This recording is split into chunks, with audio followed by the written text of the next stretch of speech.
एक बच्चा चोरी के आरोपी की पिटाई की खबर जौनपुर से भी है। बच्चा चोरी के आरोप में लोगों ने इस युवक को पकड़कर पीटा है। नगर कोतवाली के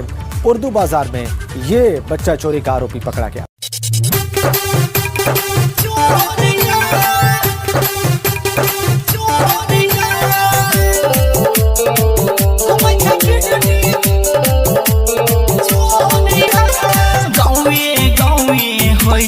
चर्चा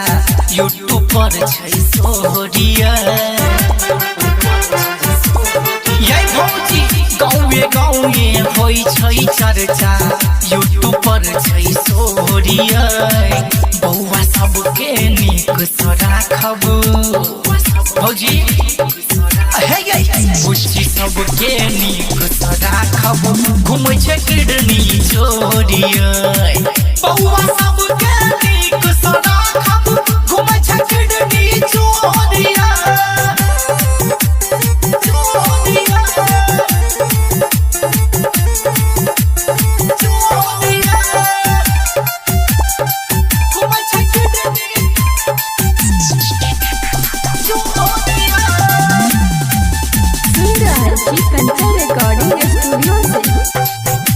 बाबू के कहबैन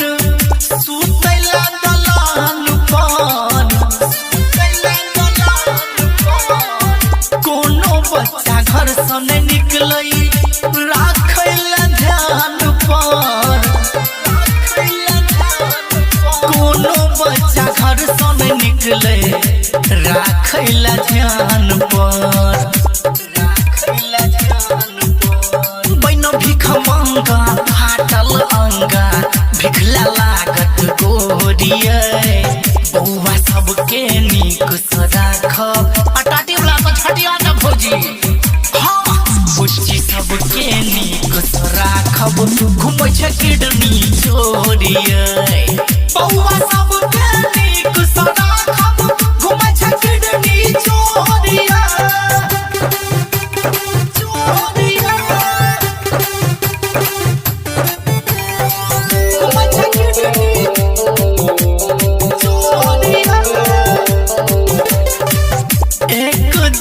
रोज के भौजी एकर छै धंधा कोनो कार्रवाई नहीं करे सरकार छै अंधा कोनो कार्रवाई नहीं करे सरकार छै अंधा राघव कहैया कोई ककरो नहीं देखे नजर राखब सब ओरिया